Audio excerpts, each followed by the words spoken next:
The Toyota Land Cruiser 200 is an icon of power and luxury.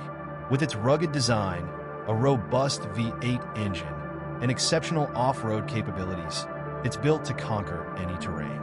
Inside, the cabin offers premium comfort, advanced technology, whether tackling rough trails or cruising in style. The Land Cruiser 200 delivers unmatched reliability and performance. अस्सलाम वालेकुम, मेरा नाम है चासिफ हाशमी और ये है Toyota land cruiser ZX V8 2016 model. Land cruiser की ये शेप पाकिस्तान में बहुत ज़्यादा पॉपुलर है और इवन वर्ल्ड वाइड भी। ये बहुत अरसे से आ रही थी लेकिन 2021 में इसको डिसकंटिन्यू कर दिया गया। अब 300 सीरीज आती है। मैंने उसका रिव्यू भी किया हुआ है जो कि आप जाकर मेरे पेज से देख सकते हैं।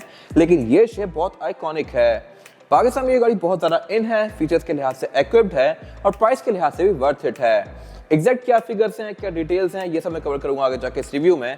फिलहाल अगर बात कीजिए इस गाड़ी की प्राइस की तो इसकी डिमांड 4 करोड़ 15 लाख है। ये साइकिल मोटरस्पोर्ट के पास अवेलेबल है और अगर आपने इसके बारे में कोई इन्फॉर्मेशन लेनी है तो आप दिए गए नंबर्स पे कॉल कर सकते हैं या फिर आप साइकिल मोटरस्पोर्ट को विजिट कर सकते हैं जो कि रावलपिंडी में DH2 के गेट बैंक के ऑपोजिट लोकेटेड है और हमारी एक और ब्रांच भी है जो कि रावलपिंडी में मरी रोड पे लोकेटेड है। Overall it's a great Land Cruiser and today I am going to review it.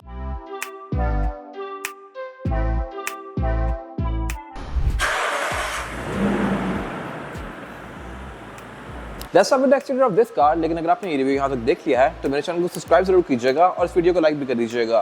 मैं रोज ही इस तरह की या ऐसे कई सारे लग्जरियस गाड़ियों की वीडियोस लेके आता रहता हूँ। फिलहाल अगर बात की जाए इस गाड़ी की तो ये लैंड क्रूजर की 200 सीरीज है जो कि 2009-10 में आ गई थी लेकिन इसको बार बार फेसलिफ्ट किया गया। ये इसका सेकंड फेसलिफ्ट है जिसमें इसकी लुक्स को बहुत ज़्यादा अपडेट कर दिया गया और इसमें पूरा ही फ्रंट एंड चेंज कर दिया गया था।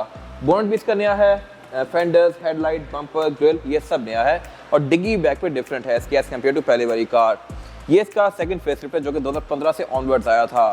फीचर्स के लिहाज से तो ये गाड़ी बहुत इक्विप्ड है ही और इसके बारे में बेस्ट चीज़ ये है कि इवन 300 सीरीज भी ऑलमोस्ट इतनी इक्विप्ड होती है जबकि प्राइस के लिहाज से वो इससे बहुत महंगी है।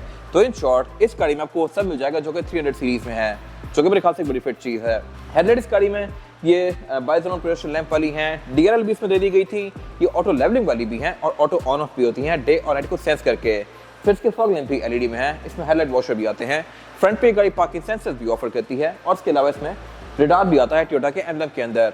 फिर इसमें 360 डिग्री कैमरा सेटअप भी है तो फ्रंट पे कैमरा भी दिया हुआ है और इसके बोनट के अंदर ये काफी स्ट्रॉन्ग हम्प्स हैं जो कि अगेन फेसलिफ्ट के बाद ही आए थे। और अगर बात कीजिए साइड प्रोफाइल की तो फेंडर्स ये फेसलिफ्ट के बाद वाले हैं, इनमें करेक्टर लाइंस भी डिफरेंट हैं और इसके अलावा इसके रिम भी थोड़े से डिफरेंट है एज कम्पेयर टू पहले वाली कार है। ये भी 20 इंच के लेकिन डिजाइन बहुत बेहतर है। तो अगर आप बेसिकली 2009-10 वाली V8 भी लेते हैं तब भी आप उसको इस शेप में कन्वर्ट करवा सकते हैं।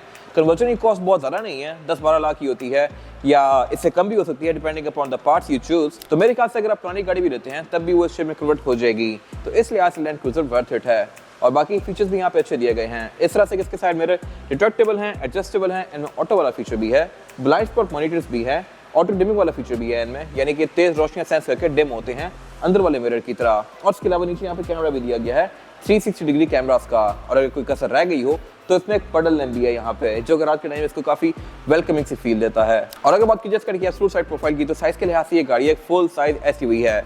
इससे ऊपर पे LX 570 या LX 600 आती हैं वो भी बेसिकली टोयोटा, लेकिन ये गाड़ी भी अपनी कैटेगरी में बहुत बेस्ट चीज़ है। इनमें कोई लॉन्ग व्हील बेस वर्जन वगैरह ऑफर नहीं होते, रेंज रोवर्स ऑफर करती हैं लेकिन वो गाड़ियाँ काफ़ी ज़्यादा फ्रेजाइल होती हैं as compare to this car. तो ये एक बेस्ट ऑप्शन है पाकिस्तान में रखने के लिए। फीचर्स यहाँ भी डिसेंट हैं। इसमें स्मार्ट एंट्री चारों ही डोर्स में आती है, यानी कि मैं इसको बैक से भी लॉक अनलॉक कर सकता हूँ और इसके अलावा क्योंकि ZX है तो इसमें डोर हैंडल्स ये क्रोम में दिए गए हैं।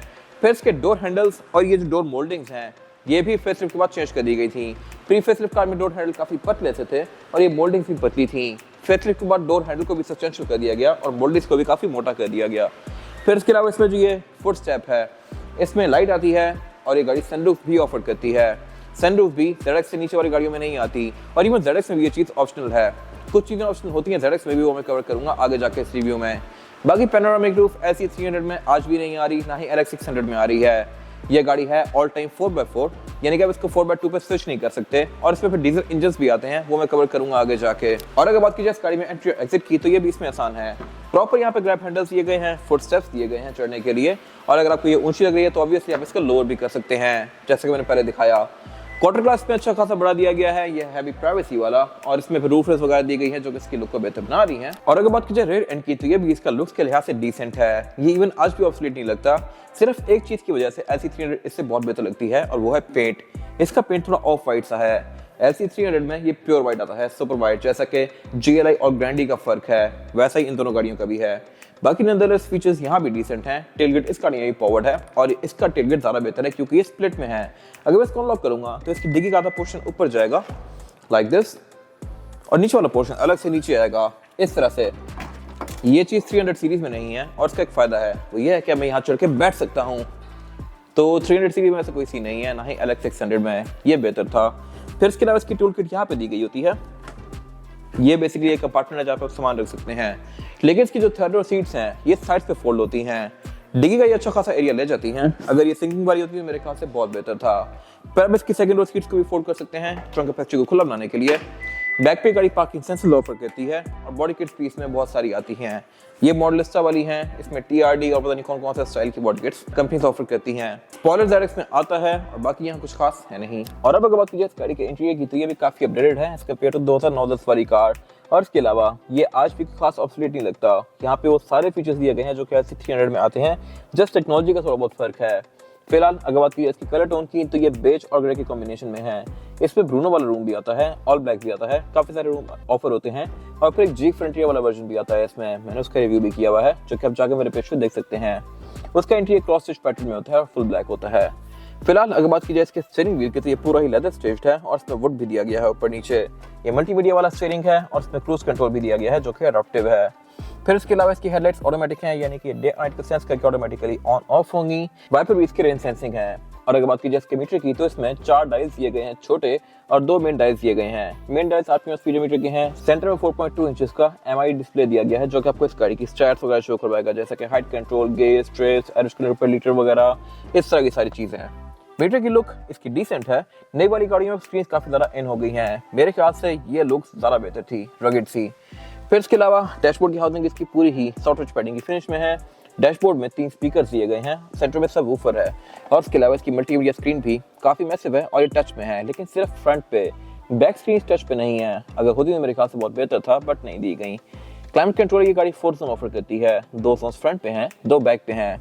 और फिर नीचे यहाँ पे फिजिकल कंट्रोल्स वगैरह दिए गए हैं, क्लाइमेट कंट्रोल के, CD वगैरह, मल्टीमीडिया के।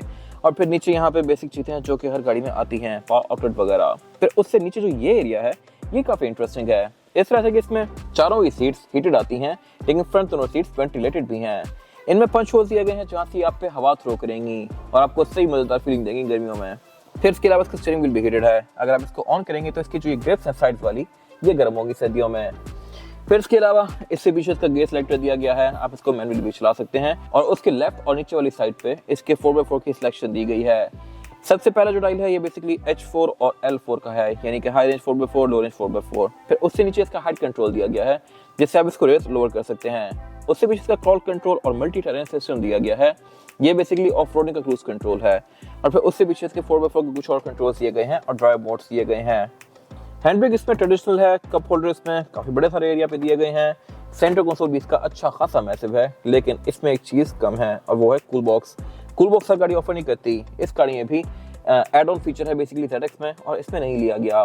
Sunroof, cool box, power tailgate, ZX में ये चीजें ऑप्शनल होती हैं। इसमें सनरूफ और पावर टेलगेट तो लिया गया, लेकिन कूल बॉक्स नहीं लिया गया। आप आफ्टर मार्केट लेके लगवा सकते हैं। और इसके अलावा बाकी सेंटर कंसोल इसका ये पूरा ही लेदर की फिनिश में है, कैपेसिटी के लिहाज से बहुत स्पेशियस है। सीट्स भी इसकी लेदर की हैं और ये हाईली एडजस्टेबल हैं। इनमें लंबार सपोर्ट, थाई सपोर्ट, ये सब कुछ आता है। फिर इसके अलावा इसके डोर्स के अंदर एम्बिएंट लाइटिंग आती हैं। डोर्स भी इसके काफी मैसिव हैं, डोर हैंडल भी सही सब्सटेंशियल है। ड्राइवर की सीट में मेरी फंक्शन भी दिया गया है। चारों ही विंडो सिंगल टैप वाली हैं, साइड मिरर ऑटो रिट्रैक्टेबल हैं। यहाँ पे कुछ और भी फीचर्स दिए गए हैं और एयरबैग गाड़ी टोटल 9 ऑफर करती है। एक स्टीयरिंग व्हील में, डैशबोर्ड में, 4 पिलर्स में, 2 सीट्स के साइड पर और फिर एक ड्राइवर के नी पे। फिर इसके अलावा वैनिटी मिरर्स में ड्राइवर और पैसेंजर दोनों के लिए हैं विद लाइट्स जो ऑटोमेटिकली ऑन होंगी। रेड व्यू मिरर्स का ऑटो डिमिंग वाला है। केबिन लाइट्स इसकी LED में है और इसमें स्पॉट लाइट्स भी आती हैं। और फिर ये गाड़ी सनरूफ ऑफर करती है, इवन LC300 सीरीज में भी। पैनोरामिक रूफ टोयोटा ने अभी तक देना ही नहीं शुरू की इन बड़ी सारी SUVs में, जबकि रेंज रोवर्स में ये बहुत पहले से आ रही है। और अगर बात की जाए इसमें रेयर पैसेंजर्स के लिए सीटिंग कैपेसिटी की ये बहुत स्पेशियस है। लेगरूम का मेरे पास बिल्कुल भी यहाँ पे कोई इशू नहीं है, हेडरूम का भी। चौड़ाई के लिहाज से भी ये बहुत चौड़ी है, तो यहाँ पे 3 से 4 लोग बैठ सकते हैं कंफर्टेबली। फीचर्स भी यहाँ पे अच्छा खासे दिए गए हैं। इस तरह से कि रेयर पैसेंजर्स के लिए स्क्रीन दी गई हैं जिनको आप यूज रिमोट से करेंगे, ये टच में नहीं है। फिर इसके अलावा यहाँ पे क्लाइमेट कंट्रोल की 2 जोन दी गई हैं रेयर पैसेंजर्स के लिए, जिनको मैं यहाँ से एडजस्ट कर सकता हूँ। रेयर दोनों सीट्स हीटेड भी हैं, जस्ट वेंटिलेटेड नहीं है। LC 300 सीरीज में यानी कि नई वाली लैंड क्रूजर के अंदर ये हीटेड के साथ साथ वेंटिलेटेड भी कर दी गई हैं। फिर इसके अलावा यहाँ पे ये वॉल्यूम के ऑक्स के अलग अलग पोर्ट्स दिए गए हैं 2 अलग अलग स्क्रीन के लिए। इन स्क्रीन को यूज़ करने के लिए रिमोट यहाँ पे दिया गया है। फिर इसके अलावा ये सेंटर कंसोल भी ये गाड़ी ऑफर करती है। इसमें कप होल्डर्स भी आते हैं। यहाँ पे कि वायरलेस चार्जिंग जैसा पैड दिया गया है, लेकिन ये वायरलेस चार्जर है नहीं। फिर इसके अलावा इसके रेयर बेंचेस भी रिक्लाइनेबल हैं। इनको मैं इस तरह से एडजस्ट कर सकता हूँ और उसके अलावा नीचे से भी आगे पीछे कर सकता हूँ। ये मेरे ख्याल से बहुत ज़बरदस्त चीज़ है। अगर बैक पे भी लोगों ने बैठना है थर्ड रो सीट्स पे, तो मैं यहाँ से सीट को आगे करके उनका लेग रूम ज़्यादा स्पेशियस बना सकता हूँ। Nice attention to detail. फिर इसके अलावा यहाँ पे एयरबैग्स भी दिए गए हैं। स्पीकर्स में यहाँ रूफ पे भी आते हैं। रूफ में इसके टोटल 4 स्पीकर्स दिए गए हैं, 2 आगे 2 इधर। फिर रूफ में इसकी एयर वेंट्स भी हैं, जहाँ से मुझ पर हवा थ्रो करेगी। एयर वेंट यहाँ सेंटर में और पाँव पे भी दिए गए हैं। स्पीकर्स में बेतहाशा हैं। डोर्स में भी 2 स्पीकर्स हैं। और उसके बाद अगर बात की जाए इस गाड़ी के इंजन की, तो इंजन इसमें 3 मेन ऑफर होते हैं। 5.7 लीटर V8 जो कि लेक्सस में भी आता है, बट इस गाड़ी में बहुत रेयर है। फिर 4.6 लीटर V8 जो कि इस गाड़ी में है, और फिर इसमें 4.7 लीटर V8 डीजल इंजन भी आता है। वो गाड़ियां भी काफ़ी रेयर होती हैं। पाकिस्तान में कुछ हैं, लेकिन लैंड क्रूजर में बेसिकली पेट्रोल इंजन की डिमांड होती है। तो ये गाड़ी आपको सबसे ज़्यादा नजर आएगी। 4.6 इसका इंजन है और ये गाड़ी 304 हॉर्स पावर प्रोड्यूस करती है, जो कि सफिशिएंट है बॉडी साइज के लिहाज से। ट्रांसमिशन इसमें ऑटोमेटिक आती है और इसके अलावा इसमें फिर ABS, traction control, drive mode, ये सारी चीज़ें आती हैं।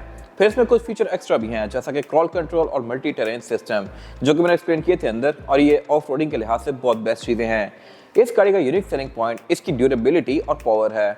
इसके पार्ट्स आपको पूरे पाकिस्तान में हर जगह से मिल जाएंगे। वर्ल्ड वाइड भी इसकी पार्ट्स की सपोर्ट बहुत ज़्यादा है। और इसके अलावा ये गाड़ी है भी काफ़ी ड्यूरेबल, तो आपकी ऑनरशिप के टाइम ये गाड़ी आपको शायद ही तंग करे।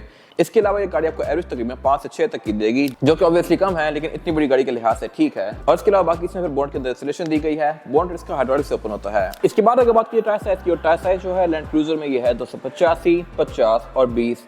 रेमिस में 20 इंच का है, जो कि मल्टी स्पोक है, और ये ग्रे और एल्यूमिनियम के कॉम्बिनेशन के साथ है। टायर्स में डनलॉप ग्रैंड ट्रैक है, जो कि टोयोटा की हर बड़ी कार में आता है। रिवो से टायर शुरू होता है, फिर Fortuner, land cruiser, Prado, Lexus, सब में ही यही टायर है डनलॉप ग्रैंड ट्रैक, जो कि अच्छा टायर है, आपको 50-60 हज़ार किलोमीटर तक एक अच्छी राइड प्रोवाइड करेगा। फिर इसके अलावा ये गाड़ी ऑल टाइम 4x4 है। फ्रंट पे और बैक पे इसमें डिस्क ब्रेक्स भी दी गई हैं। हाइट कंट्रोल भी इसमें आता है, यानी कि एयर मैटिक सस्पेंशन, तो इसकी राइड भी काफ़ी स्मूथ है और आप इसको रेस और लोअर भी कर सकते हैं। इससे छोटे वर्जन AX वगैरह में सस्पेंशन सिंपल आता है। ये था आज का रिव्यू। अगर आपको ये रिव्यू पसंद आया है तो इसको लाइक कीजिए, मेरे चैनल को सब्सक्राइब कीजिए, और अगर आपके पास इस गाड़ी से रिलेटेड कोई भी राय है तो उसको कमेंट सेक्शन में शेयर जरूर कीजिएगा, ताकि वो लोग जो ये गाड़ी लेने वाले हैं वो आपकी राय से फायदा उठा सकें। अपना ख्याल रखिएगा। Thank you.